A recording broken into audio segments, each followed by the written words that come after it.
Momento Político conversa com Fernando Estima, empresário já com larga experiência no setor público também.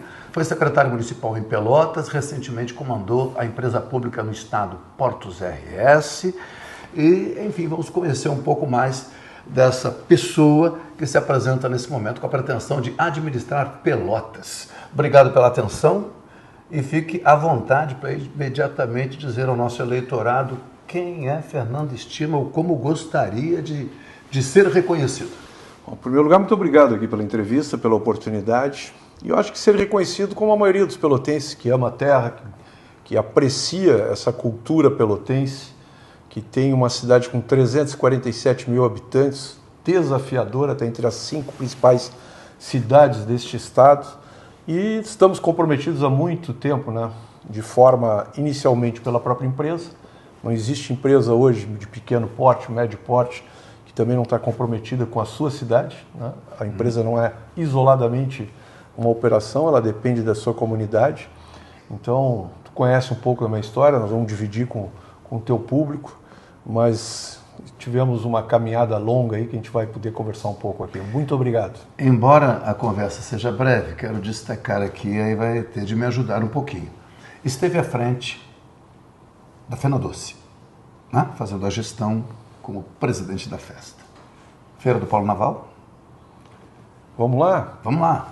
Fenadoce, para contar um pouco aí para o público, né? Nós carinhosamente juntamos um grupo lá em 1996, retomamos depois de 15 anos sem acontecer, né, do saudoso Bernardo de Souza, que iniciou, né, teve primeiro lá no Laranjal, depois teve na Rural, para depois, 15 anos depois, a gente reeditou no prédio da Fiação e Tecidos.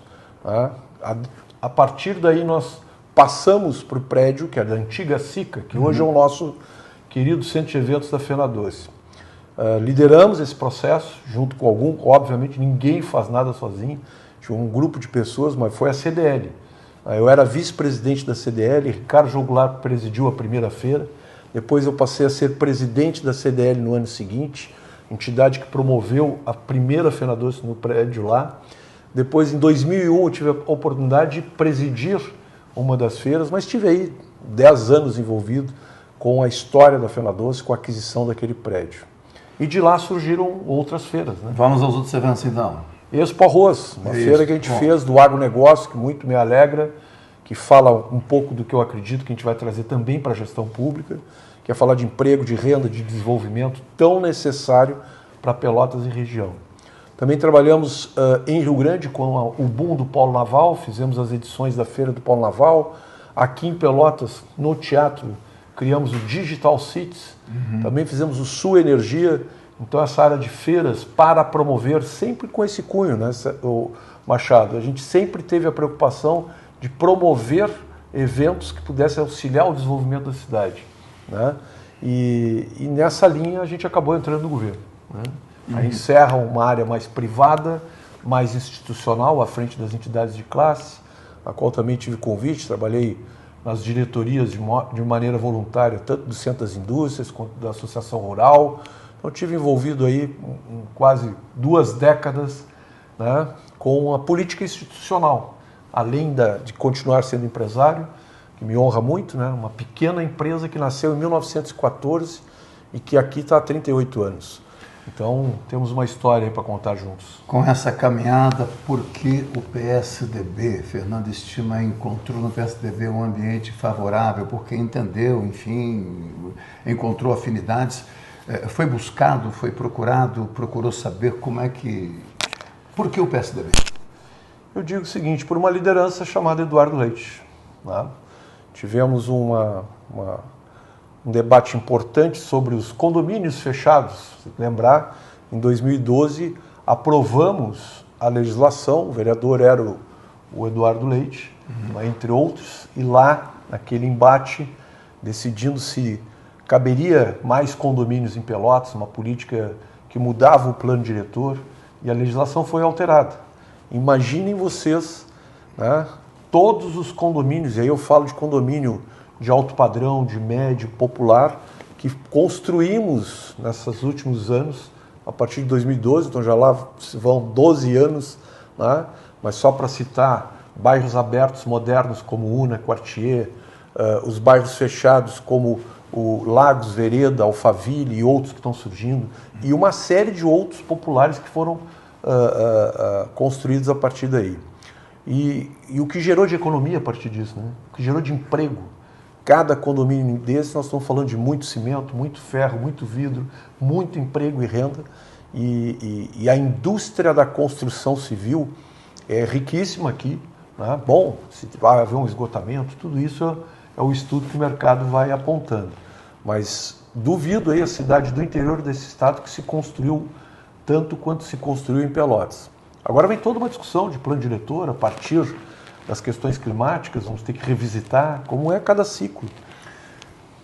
É natural que alguns pré-candidatos apontem a sua motivação para administrar a cidade por conta de algo que entendam que não está bem, ou que está muito ruim, ou que deveriam mudar radicalmente. Fernando Estima parece que não tem essa visão, tem uma visão de continuidade. É isso? Ou teria também algum fator a considerar no sentido de que, olha, isso realmente precisa mudar, precisa melhorar, ou precisamos rever? Qual é a visão, ou seja, qual é a motivação, então, para pensar em administrar a cidade e ter a sua vida mudada, pelo menos uma rotina de administração? Vamos separar, né, Machado, o que é continuismo e o que é continuidade com evolução. Vamos lá, vamos para os torcedores de futebol aqui. Quando a gente, eventualmente, tem um ciclo que se encerra, a gente não rasga a camisa e passa para outro time, né? Eu honro com muito orgulho a camisa do partido que fez o que fez, coligado com vários partidos, nessa evolução que teve Pelotas nos últimos anos. Mas isso não tira a nossa necessidade de trocar o técnico de vez em quando. E o técnico que entra fazendo mudança, escalando diferente, treinando diferente, mudando pessoas. E eu não tenho nenhuma dúvida de que nós vamos fazer muitas coisas diferentes. E é legítimo. Assim como poderia entrar, vamos ver agora no nosso embate, outras siglas. É muito comum. Internamente, aquilo tudo que se entregou é o zero atual. A sociedade vive dos novos desafios. Aquilo que ainda não está funcionando. Então, esse é um sentimento geral. Na nossa casa é a mesma coisa. Aquilo que eu já conquistei, eu vou tentar preservar, mas eu quero conquistar mais coisas. Então, a cobrança ela é bem-vinda. É sobre isso que nós temos que responder. Os novos líderes que queiram ser servidores públicos vão ter que aguentar a crítica do que a gente tem que melhorar. E não falta aonde a gente pode melhorar e nós temos propostas no que melhorar. Isso virá ao longo da caminhada, que ainda é uma pré-campanha, né, e que, por óbvio, boa parte de alguns projetos, estrategicamente nessa campanha, colocaremos no momento apropriado. Fernando Estima tem seu nome lançado como pré-candidato e no evento, além do Cidadania, que é um partido que está federado com o PSDB, outros partidos manifestam apoio. Quem vai continuar fazendo esse contato na busca, se for o caso, de mais apoios ou, por que não, até de coligações, de formação de um grupo maior ou mais fortalecido para as pretensões do partido para a disputa eleitoral? Agora a gente atravessa um período que tem que eleger a nova federação a partir das coligações. E ali é que se faz, né, o fechamento de quem é que vai liderar a federação.